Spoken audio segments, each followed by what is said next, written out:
Hello, all you kinky kittens. It's Miss Darby here with another installment of Customer Appreciation.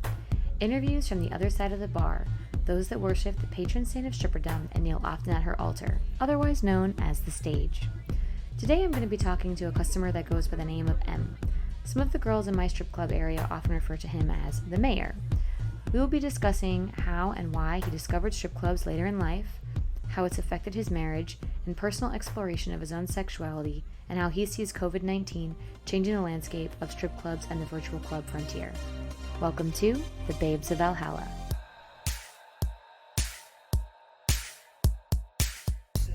Content may not be suitable if you are underage, closed-minded, or immature.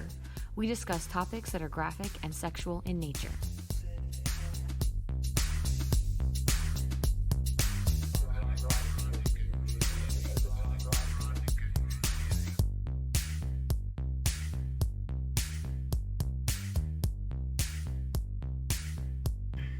Okay, let me make sure this is all right. Okay.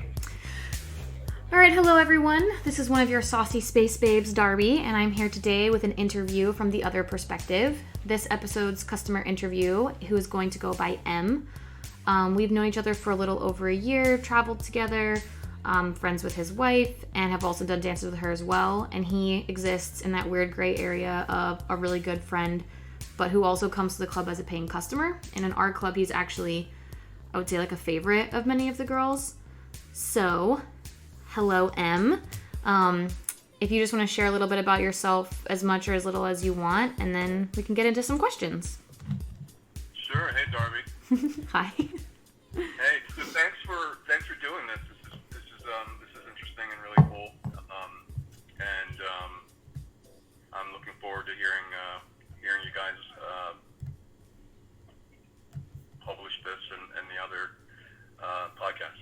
Oh, thank you. Yeah. So, a little about me. I'm 43 years old. I would consider myself middle-aged for sure. And I've been married for 11 years and together with my wife for 18. That's a big part of my life. She's literally my best friend, and I love her. And at times, has been like my spiritual advisor, so it's kind of neat. I work in information technology. I've been doing that for 26 years now. I have an undergrad in psychology, but I've been in computers since I was a kid, so that just seemed like the right path to like align myself in with regard to a career. And I guess the last bit about me is that, I think it would be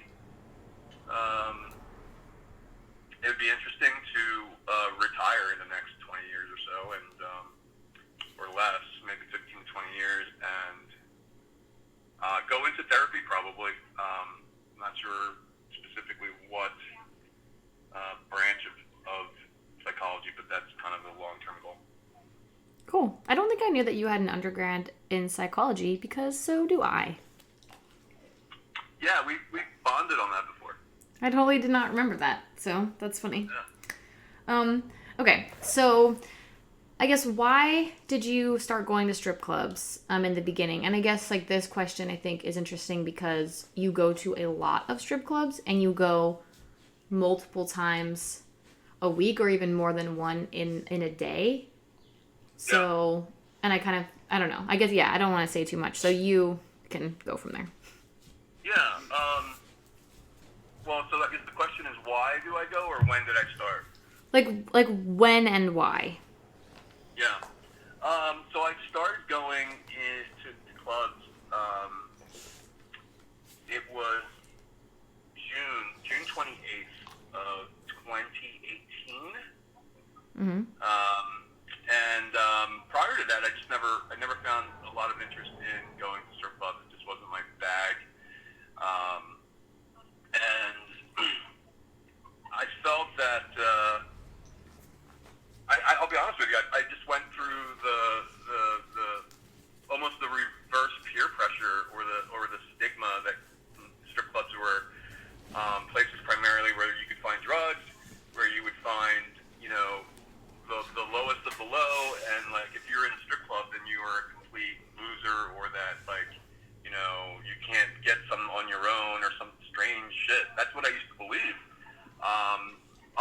I was in my early 40s and kind of had a rebirth of sorts and kind of just embraced my sexuality. And I said, this is like, I'm not going to listen to what other people say about or describe anything. I'm going to go and venture and find out for myself. I had been sober for, depending on the drug of choice, I was on opiates for a long time, and I was able to stop that back in 2012. And stimulants and stuff like that, I had stopped a lot earlier, but I had just gotten sober from alcohol, and it like changed my perspective. So that's when I started. And in terms of why, this is kind of a funny story. So after I got sober, clean and sober from everything, I just kind of, my libido like turned on like ridiculous, like in a very raw, very, just in a weird way. Like it had never been so stimulated in my life that I can remember, short of being perhaps like high school, right? Mm-hmm. And I wasn't sure why, but then you look back and I did a ton of damage with drugs and alcohol most of my life. And here I get completely clean and sober. I start diving into my own spirituality. I've always been fascinated with women. Like, just women are so beautiful. The whole feminine form is divine to me, and how I look at women is just kind of like a weird. I mean, it might not be weird, but it seems weird to me when I describe it to other people in terms of like these sacrimonious souls and stuff. So I go to my wife and I'm like, I'm having these things. I've never had a threesome. I used to be in a rock band. I've had the opportunity, but for what fate would lead that I was just always in a committed relationship when those opportunities presented themselves. So I talked to my wife and I really want to have a threesome. And we talk about it. Like, we're not swingers. We're not in an open relationship. I've been monogamous, and as has she. And we talked about, introducing another woman into our sex life. And it was honestly like more of an issue for me than it was for her. When I met my wife 18 years ago, she was in a relationship with a woman, and she definitely is bisexual. She prefers men, but she's definitely bi-curious or what have you. She's had relationships with women in the past, and I guess I just chalked it up to that. And in terms of why she was so open to having a threesome, right? So I didn't know where to begin. I didn't want to be this like predatory crew that just walks around and tries to find a woman or whatever. I wasn't even comfortable like kissing another woman. It was really weird. So the reason I started going to clubs, again, June 28th of 2018, was to see what this was all about.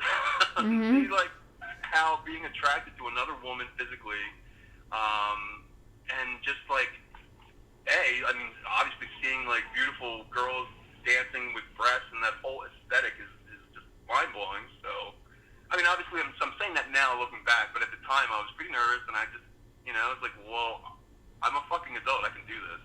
And that's when the crazy ride started. That's awesome. Well, I don't know, when you were talking about how you describe women, like, I definitely think that that's one of the things that a lot of the girls that know you, like, that we've talked about, because even when we first met you and you were talking about your wife, we were all impressed that, like, we're used to people talking about their wives as like, oh, she's a drag, or we stopped having sex after our kids were born, or oh, we fight all the time, oh, we're separated, oh, I'm divorced. And it's not a lot of positives usually about relationships. And then when we met you, you were like, oh, my wife is a goddess. She's the most beautiful, amazing person. And it's like, it's so cheesy, but so many of us were just like, oh, like M and his wife are so cute. Like, we just love how much they love each other and their marriage and everything. And so I I don't know. I've always appreciated that, I guess, that you... I mean, I think that's one of the reasons why a lot of the girls really like you is because you are very respectful, and it is like this kind of enjoyment of the situation or the process, but it's also very respectful to reality, like your real life when you leave, as well as the girl that is kind of in the club. Does that make sense?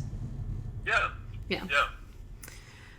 So since you said, like, you know, you're married, your wife knows you go to strip clubs, and she has come with you in the past, has that been like a negative or positive influence in your relationship? Have there been like benefits or issues, I guess, as a result? Yeah, no, I mean it's definitely been either neutral because I've taken her to clubs like a lot, you know, and I mean it's not a lot by my measure, but it's certainly a lot by somebody else's measure, and so there's been there's a level of monotony, right? There's routine in anything we do perpetually, and so there's been a few times in the minority that it's been just like, you know, just another like going to a club. It's not a big deal. You know, we'll talk about a specific dancer, or we'll talk about a specific routine. She loves the wardrobe stuff. She just goes off about that. But you know, and it's funny because she's gone to venture out and find these places where you can buy, you know, outfits and stuff. It's kind of awesome. But I mean, the positives definitely outweigh the negatives. I mean, we're the neutrals, let's say. We've never had an argument about going to a club. We've never had any kind of weird jealousy issues. But when we've had dances together, they've been amazing. Just because, you know, while I won't describe, well, maybe I can describe what goes in there, right? So, you know, we've had dances together where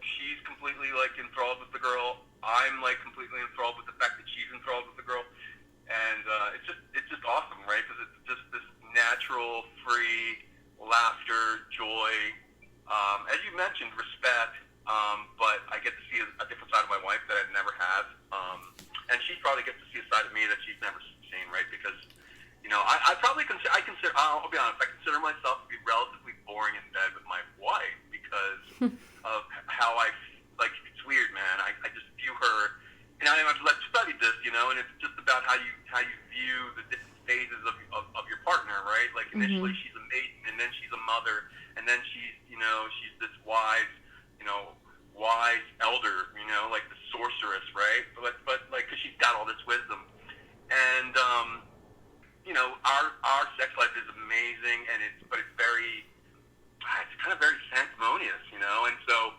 when I think she sees me at a club acting like a fool, like a guy, and it's like, you may not think I do, but like I'm just not that kind of person, so when I just let it out, it's freaking hilarious, and I think she gets a kick out of that.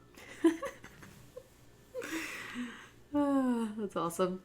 So then, did you guys ever end up having a threesome, or is that still a conversation that you're having? We definitely are still having the conversation. It's never happened.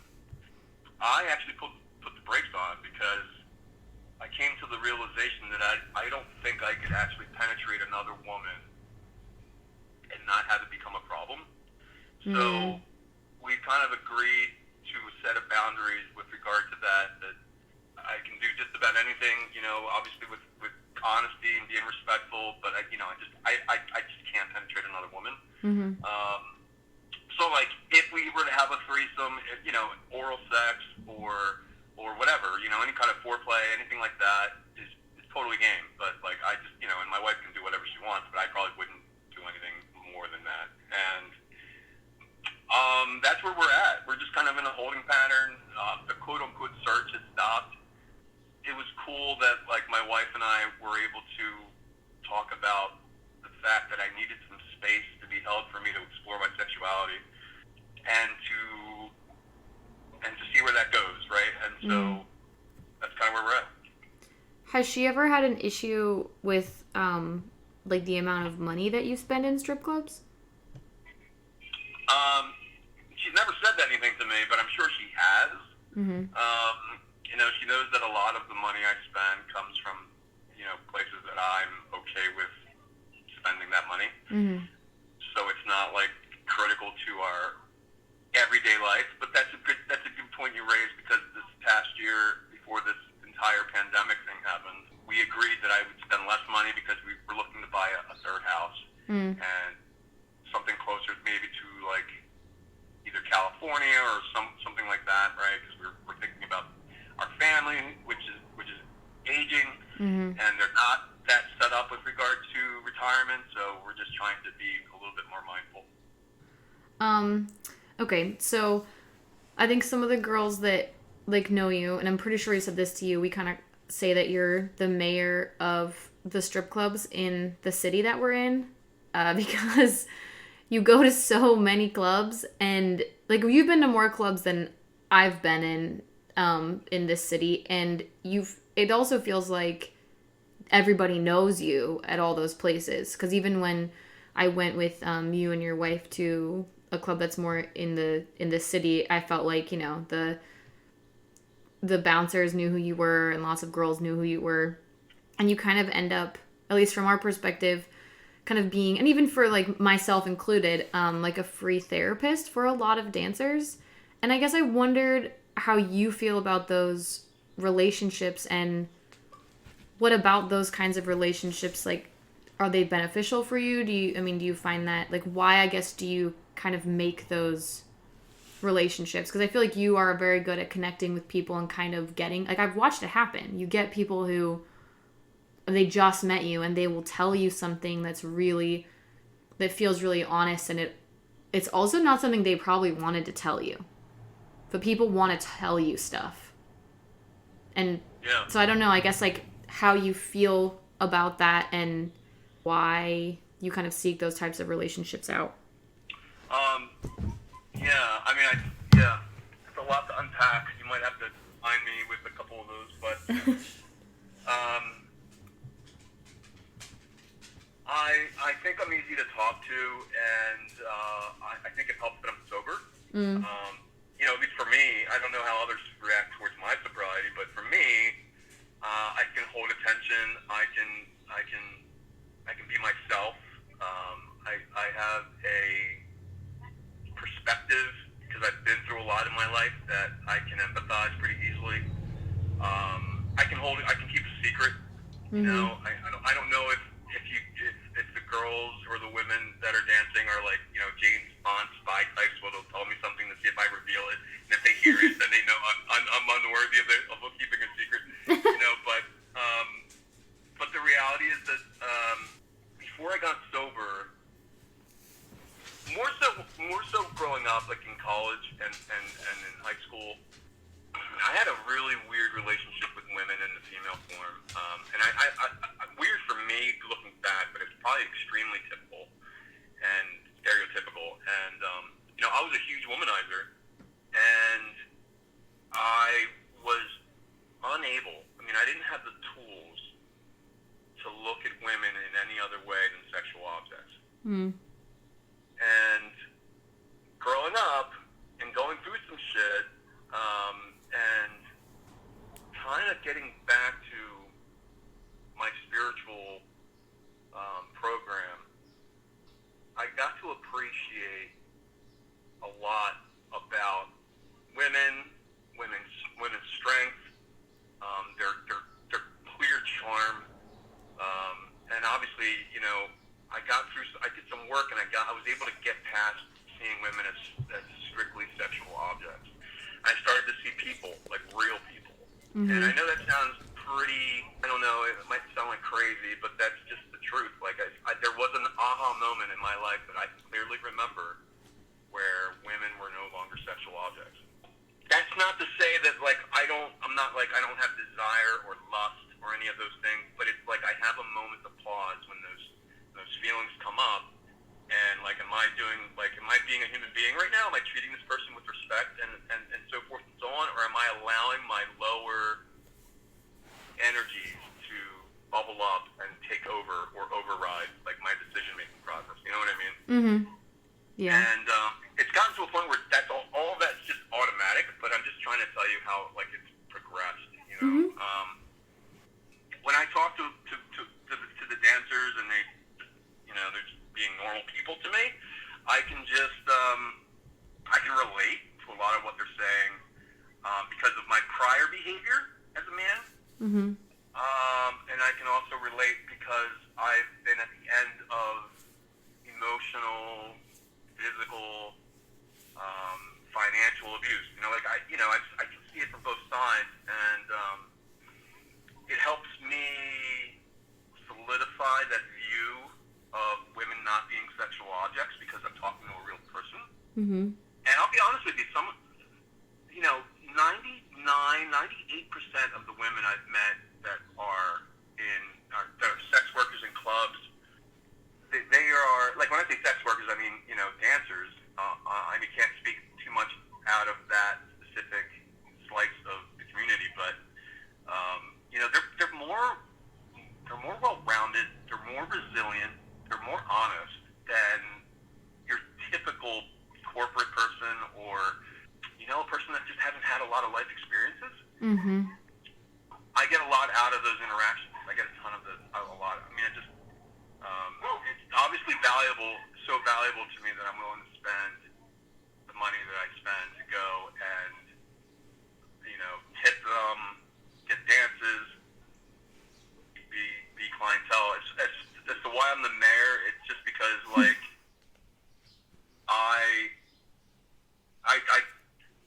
I have no affinity or no, like, specific loyalty from like a, I don't know what the term would be, but, like, I'm not tied to a specific dancer or a specific club, right? I have friends, but, from my understanding as I sort of came into the scene, is that there's some men that, prefer one specific girl, and that's all they'll do, or one specific club, and, that's not me. I'm more of a, and going back to my original goal of trying to find something, how to do a threesome and maybe find somebody, that was like the thing, and then it just became the routine to, like, if there's this many beautiful women with, like, amazing acrobatic skills and, like, these seductive charms at this club, well, there must be, like, more at the other clubs. Let me go check those out.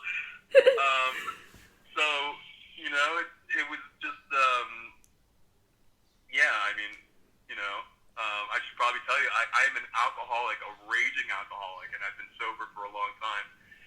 But that doesn't necessarily prevent my alcoholic tendencies to come out. I mean, it's I do everything alcoholically. I just happen to have a better level of consciousness and restraint these days.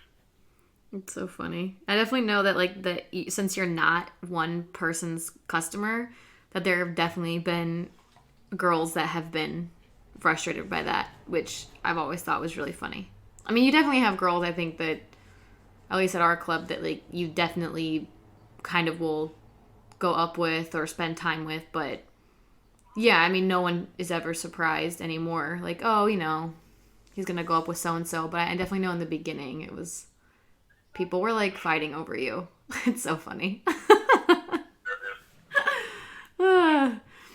So what kind of clubs do you prefer? Like, what are the things that you appreciate the most about, like, the setting or the type of strip club? Well, it's funny. I love smoking cigars, and I know that's a terrible habit to have. I know that girls probably don't want to smell like smoke. They certainly don't want to take in secondhand smoke. But it's part of the thing.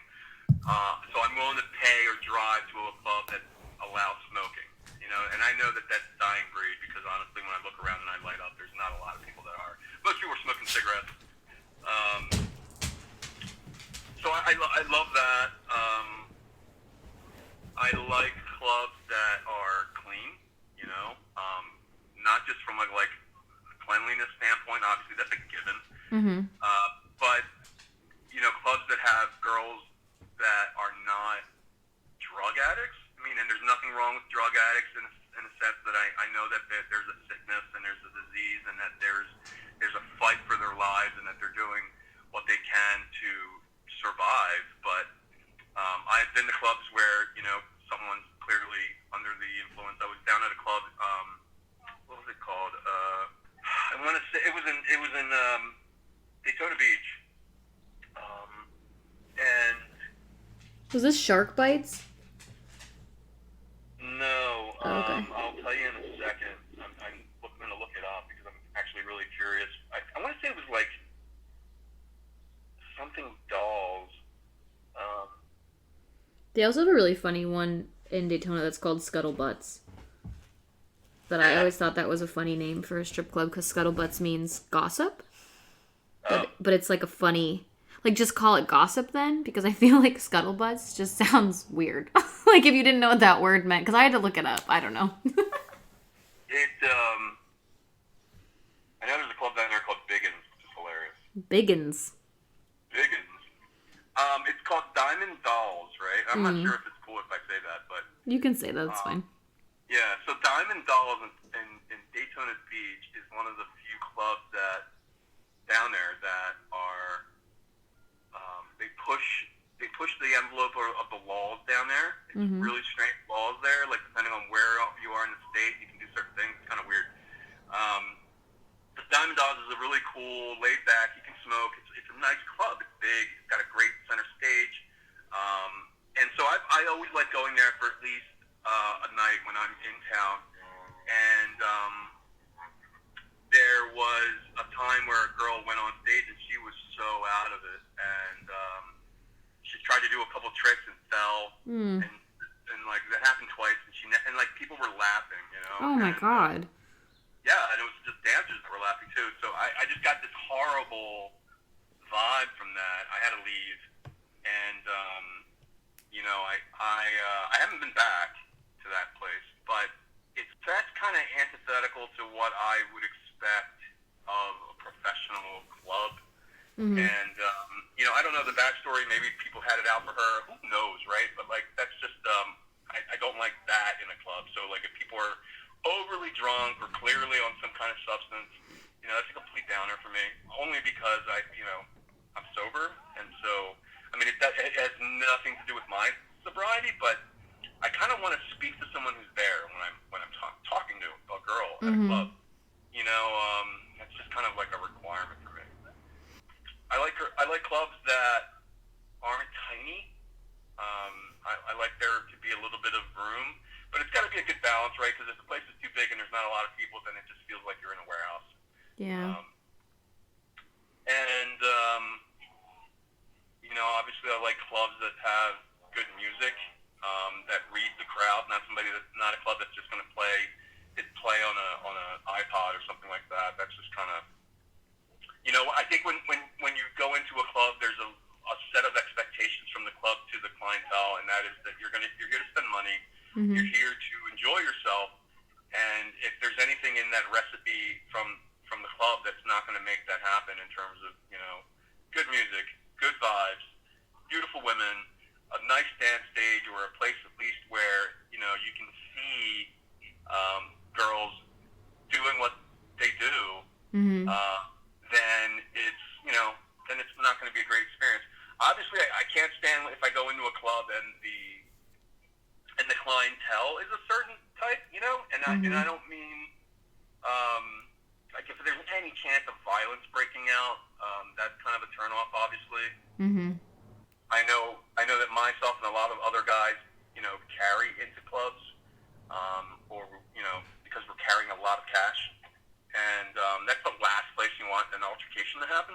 Yeah. You know, so when that does happen, and I've been in clubs where that does happen, so it's not like it's universal. It's one of these things that just happens at any club because alcohol, in my view, is involved or whatever. Then you know you're going to have that happen. But how the club reacts to those situations is what like a defining element or aspect of the club. Yeah, I would agree. I've definitely worked in clubs that, like, even from a dancer perspective, like, that they may have a lot of bouncer staff, and the bouncers may be, you know, MMA people or ex-military or whatever, but they are lazy and aren't paying attention and don't do anything. So it doesn't matter how many people they have, they should be able to read the room. And then there's other clubs that have, you know, just whatever guys that may not have quote-unquote experience, but they are just better at de-escalating and kind of handling those situations before they happen and get violent. And I definitely know that that's something that I appreciate, because there definitely seems to be a lot of bouncers that kind of like to get something going or wait till something gets going and then they can step in and do this big thing versus seeing it happen and then getting there ahead of it. So yeah, because funny story. I was at a club. You know this club, and this guy was so off his rocker drunk, and I don't mean like so sloppily drunk that they couldn't like contain themselves or they couldn't like walk or anything. I mean, this guy was fine in that regard, but he must have had the wrong alcohol or maybe he mixed or whatever. But this guy was just off the wall. So one of the bouncers takes him outside and annihilates this guy. Like, annihilates him. Like, beats him up? Yeah, just, like, pummeled the guy. Oh, my the guy deserved it, right? And because the guy was about to attack him, he was pushing patrons in the club, he was being really rude and rough with girls. So they kicked him out, and then the guy just kept wanting to come in. So the bouncer went out and just completely annihilated this guy. He comes back in for a moment, and he's bloody, right? Not the guy, but the bouncer. And it's not his blood, Yeah. The guy just keeps trying to come back into the club. Oh my gosh. To the point where it was almost humorous for a second, and then it just became really like, this guy wants to die here. Like, this is the mountain that this guy's gonna die on. And I actually offered to go out. The club manager let me go out and talk to this guy because I'm trying to like use my woo-woo magic on this guy to try and de-escalate the situation.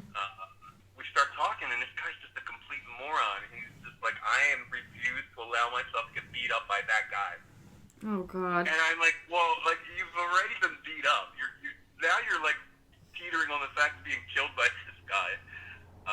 Which isn't good for anyone. Yeah. This was crazy, man. And but it ended with the cops coming, and it was a disaster. But luckily the guy got into an Uber, which I ended up paying for. And well, you are the mayor. He did pay me back, though. That's nice. Yeah. That's so funny. Send me a Venmo. Did you guys end up talking after the fact or never again? No, never again. Okay.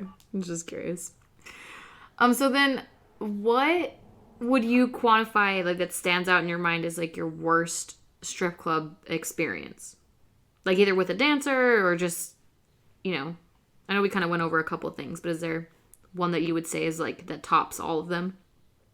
Yeah, it happened it also happened in Daytona Beach. I probably have a lot of experiences that I could probably relate to, but the one in Daytona Beach. Let me give you this. I'll give you an example of each kind of worst time. Okay.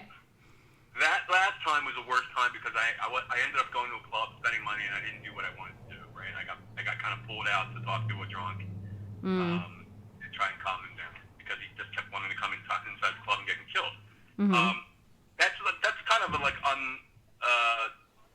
than ideal time, right? I was in Daytona Beach one time, and I want to say this was like in the spring of 2019, and I went to this place. It's called Lollipops.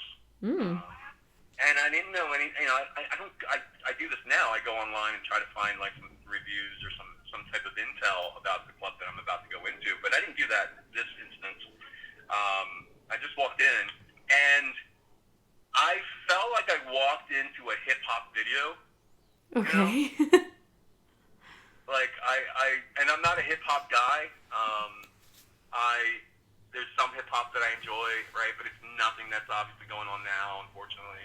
I don't know any hip hop artists, to be honest. And it's like somebody said, "Who is this?" I wouldn't know. So when I walked in, and it literally looked like I just walked in on like a hip hop video. I was like, okay, this is interesting, So I sit by the bar and get my normal club soda, and I get swarmed in by like 5 females, and none of them were my type. And I'm like, I have to get out of here, This is, I feel like I'm a piece of chum that just got dropped into the ocean. Like, these women me, and I don't know any of them, and I was just like completely overwhelmed, and I had to get out of there. So then I start walking towards the exit, and then mind you, I paid $20 to get into the club. Mm-hmm. I start walking towards the exit, which was amazing in and of itself, and I the bouncer guy's like, oh, it's a two drink minimum. Seriously, they made you go back and buy another drink? I was like, are you serious? I don't drink. And I already paid $20, and I just paid $20 like not less than 5 minutes ago. And he's like, two drink minimum. And I was like, oh my God, I was so aggravated, right? Because I felt like I had just walked into a club in Tijuana or something. You know what I mean? Like once you get in, you can't get out, kind of, Hotel California stuff. Mm-hmm. And I hate being told what to do, like who doesn't? Or who does like that? Yeah, nobody wants to be trapped.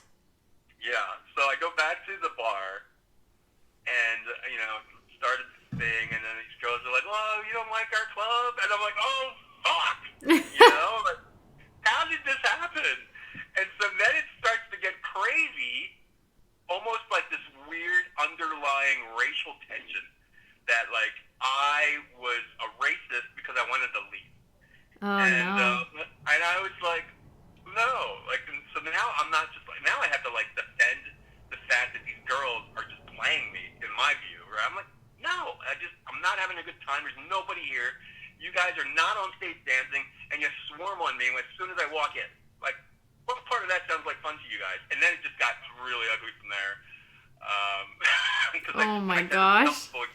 I just tell people what the deal is, right? I'm not gonna like sugarcoat it. Yeah. And especially when it's like that at a club, I just pay $20 to get heckled by a bunch of girls. You know what I'm saying? Like, what the fuck? Yeah. So I ended up, getting another drink and I left. Yeah, that sounds intense. Oh my gosh. But all the other experiences have been, just specific girls that have had too much to drink or bring a certain level of drama to the situation, to a club, and you're just kind of like, oh, great,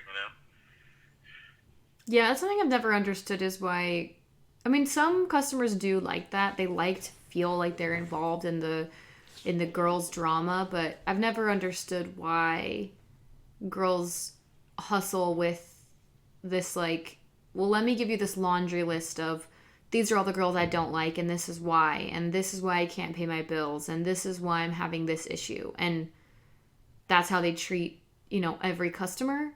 And there are people who will give you kind of, I don't know, quote unquote, pity money, or that, like, that for whatever reason works for them. And they're like, yeah, I'm going to get a dance with her because she really needs it. Yeah. But, I've never understood that because I feel like, yeah, people are coming to the club to be transported and away from things that are stressful. That's right, yeah. In my opinion, but there's some customers who are really into that, so I don't know. What would you qualify as, like, your best or most meaningful strip club experience? Yeah. Well, I really enjoy,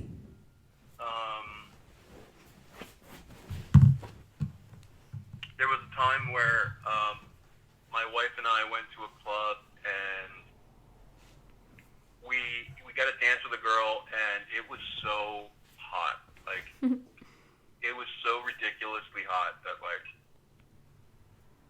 there's certain experiences or dances where, like, your head starts to spin a little bit, and it was one of those instances, and my wife and I, like, had an amazing night talking about that experience and about what turned her on, what turned me on, and just, like, the world seemed really cool and perfect at the time for me after that experience, because it felt, A, I wasn't being judged, right? Mm-hmm. B, I'm an honest, relatively speaking, like, anyone who says they're completely honest is a liar, but, I do my best to be straight with people, including my wife, and so it was neat to just see, like, almost like the fruition of an honest, communicative relationship, and having, like, some adult fun, and not being, like, held over the fire for it. You know what I mean? So it was, like, it was a really cool, like, that was amazing. That was, like, a fantastic time. It was, like, clean and fun and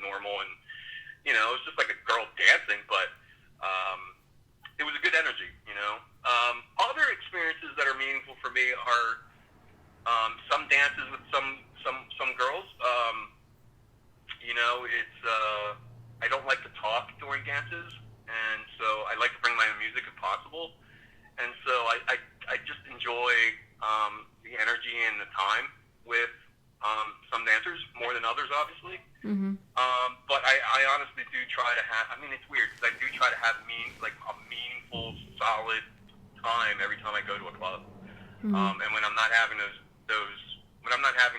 feelings, I tend to just start to cut back on my time, right? Just to kind of not make it like old or to make it stale. I had a time in Key West with this Russian dancer who like completely blew my mind.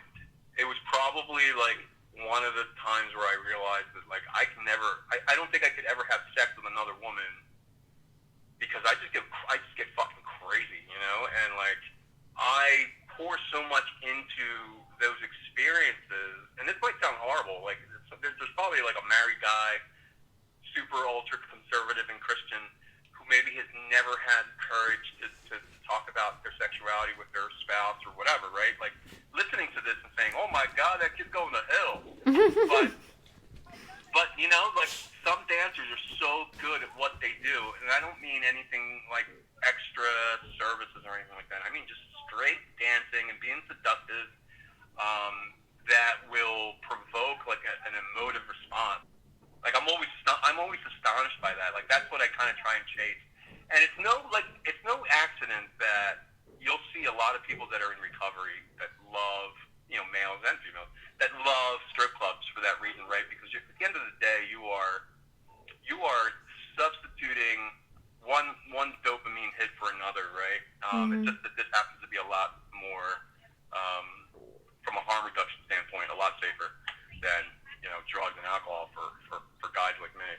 At the same time, you know, I am 100% there in as pure consciousness as I can be to experience that. And it's like, you know, sometimes you're just like blown away. I think that makes sense. People who have like a flow and they're present. I think I definitely have had that experience giving dances to certain people. There's like an energy there that's really great, and then other people it kind of seems flat. And I don't know where that necessarily comes from, but it is interesting, like just chemistry. Yeah. Some of that stuff can get really hazy, but you know, it's like the fidelity of that energy or that exchange of energy is a lot more potent in some than others, you know. Mm-hmm. I've had dances where it's like, oh my God, I'll pay you $20 to stop. You know, but those are not that frequent. Yeah. Okay, so I know we kind of brought up the COVID-19 thing earlier, and I guess I was kind of curious. I think that everyone right now that works in the industry or, you know, goes to clubs has all kind of had the same kind of questions, like, you know, how is this going to change the strip club landscape? And, you know, are strip clubs going to survive? So I guess kind of at the end, or as our last kind of question, I mean, do you think that strip clubs are important to society as a whole? I mean, how do you feel like I know it's might be also a lot, but, and how do you feel like it's going to change? Like, what's your predictions after kind of this quarantine shenanigans? Well, I feel like I've already had this COVID-19 disease probably in January of this year. I think a lot of us have already had it. And in terms of anecdotal evidence that I would present would be that I had a horrible flu-like ailment in January. It was right after I came back from a hockey tournament in Orlando. I had been traveling a lot in December. Well, I have been traveling a lot in November, December, and January in terms of airplanes and airports and so forth. Mm-hmm. And I came down with something, and my wife did as well. And it lasted about 3 weeks. It was horrible. A couple of days were just absolutely brutal. Whatever. So I'm confident that I had it. Like, and once we have available testing, I'm sure I'm going to test positive for antibodies. And I'm not the only one. Like, I know a lot of people that have had similar experiences, even so much, you know, where they've gone to the doctor, they've gotten tested for the flu, it's come back negative, and they're told that, it's just a virus that'll work its way through. but they were down for like 3 to 4 weeks. So there's a small, and I'm pulling these numbers out of my butt, right? But there's a small percentage of the population that isn't fear-driven or based, and they know that this thing has probably been here for longer than we've been told because, there hasn't been available testing. We had a pretty delayed response to the entire epidemic, then turned to pandemic, and they're not going to necessarily alter their lives too much after this. Then there's a broader part of the population that are going to think that that it is totally new and they have not had it yet, are going to stay away from clubs, because they're afraid. And that's going to be tough because I don't think that the strip club industry in this area has been booming. I mean, it showed signs of booming. There was a couple strip clubs that had opened and a few others that were renovated in the city, and they're all pretty much closing down. And that was before this happened. Now it's definitely going to happen, right? So there's a ton of demand, but there's just not a ton of places that are doing it right. Either they're too far off the beaten path in the middle of an industrial complex, like literally places where they're refining oil, But it's a beautiful club, but it's in the middle of nowhere. And nobody wants to go there. Or it's an establishment that just doesn't have the right recipe for being successful, right? Like not treating their dancers right, whatever. So that's unfortunate. I don't think things are going to be easier for club owners and obviously for dancers. And the dancers are going to have to innovate, if they're truly passionate about the work and obviously about the reward. Europe shows that virtual online stripping and camming and other types of work like that can be extremely profitable and successful. It's just about, how innovative you can be and, your work ethic.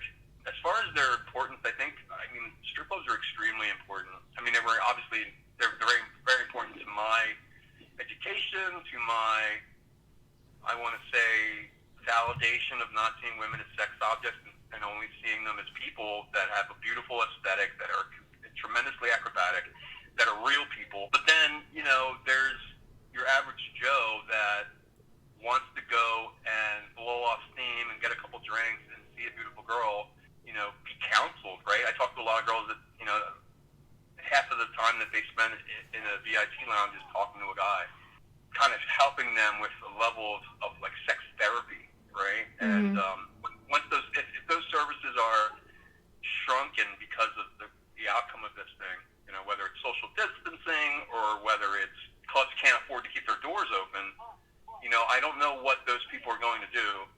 I think they would probably seek out other sex workers, potentially, spiral into depression or spiral into who knows what, to be honest. So I think it's absolutely if it wasn't such a critical aspect of a well-functioning society, then it would have gone away by now. And it's one of the oldest professions, right, in civilization, because there is a demand and there is a market for people to, supply that demand. Yeah. I think one of my issues, because I feel like, the virtual realm is maybe going to be something that if it's not already a part of how as a dancer you make your income, it might become part of that, or at least it's a consideration. And I definitely have my own apprehensions just in regards to like privacy, and I'm not out to my family yet, and I have like a huge hesitation with like doing camming and like virtual online stuff because it's just, you don't have control over where your image goes. And that's my stress about the COVID thing and how it might change the landscape, is I really am adverse to going virtual, but I am worried that that's going to end up just being the way that it has to be. Yeah. It definitely, I could see why that would be a problem if you're not out yet, and more importantly, if you have career aspirations and that is going to tie a stigma to your image and, You never know. And then obviously there's the creeps that'll just like redistribute content without authorization or whatever, and then you, like you said, you just have no control over that.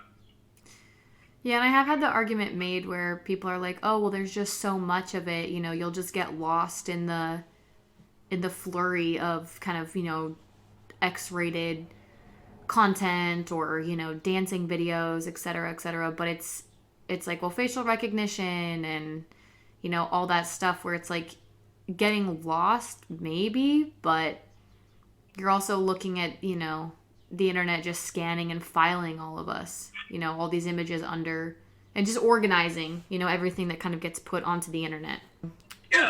I don't think I think that's absolutely right. You don't address a concern or security issue with the answer that, well, you're gonna be too obscure, so you don't have to worry about it. That's a false that's a false response or a false claim. Yeah, I would agree. What do you feel like with as the prospect of being a virtual customer? I mean, do you feel like you're going to be, like, your positive experiences are going to be more difficult to come by? For me, I feel like the physical aspect of it is so important. Yeah, it's not going to be the same. It's not going to be of the same quality. And 85% of a strip club experience is the fact that you're there in literally in space and time with this person, and you're sharing a moment of humanity, of sexuality, of aesthetic. There's so much chemistry that happens, and the other 15% of that experience, is for some people, right? It's like fantasy and strange, boyfriend girlfriend role play / dynamics, and that is gone, right? And we'll adapt, right? Because humans adapt. They're great at adapting, but that will absolutely create almost an arms race of experience.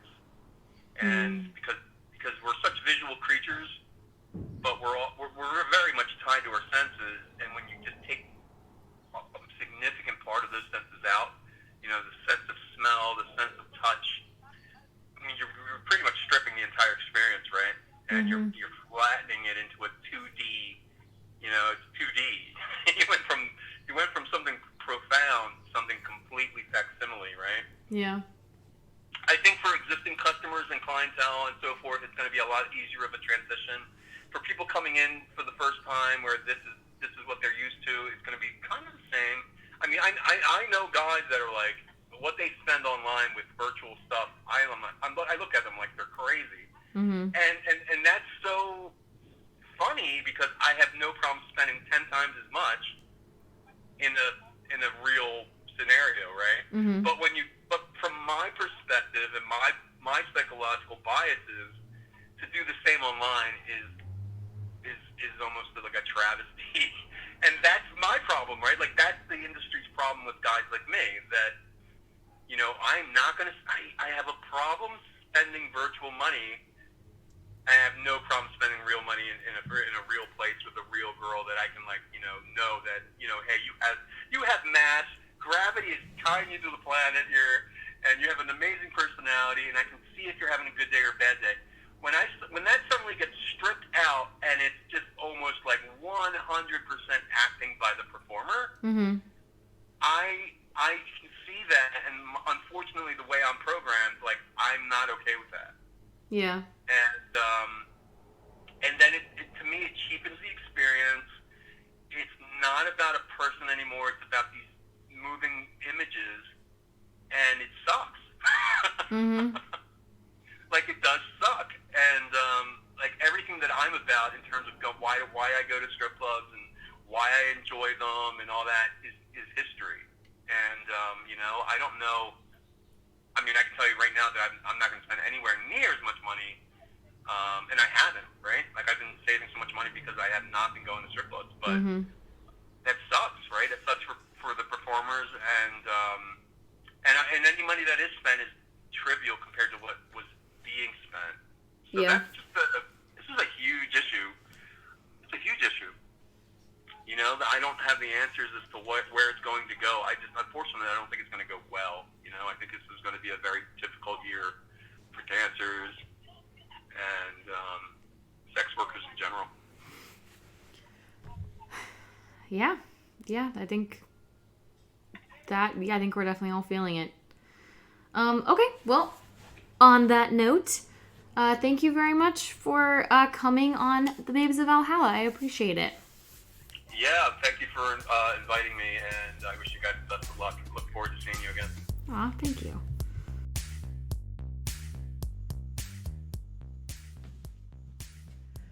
Before we end this episode, I wanted to give some reflections to this interview.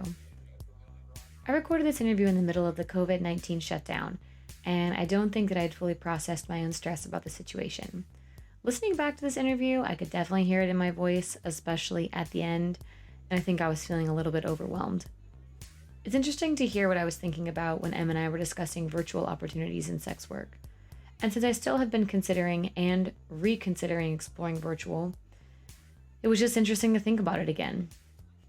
Some of my COVID hustle has involved some virtual strip clubs, but is it just me, or does it feel like it's much more work?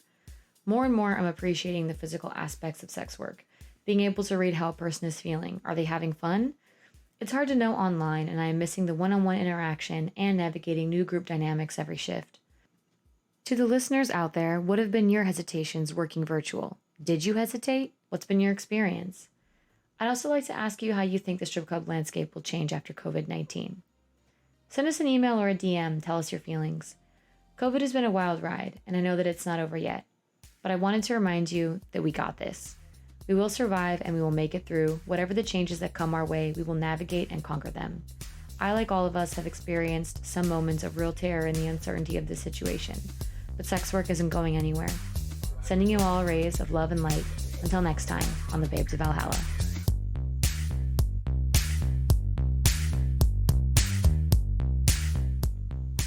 In the meantime, to soothe your aching loins, find us on Instagram at Babes of Valhalla.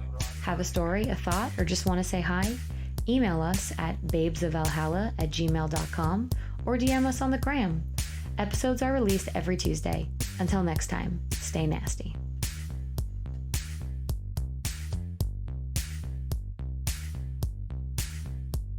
Babes of Valhalla is written and produced by the Babes of Valhalla, otherwise known as your illustrious lieges Darby and Charlie.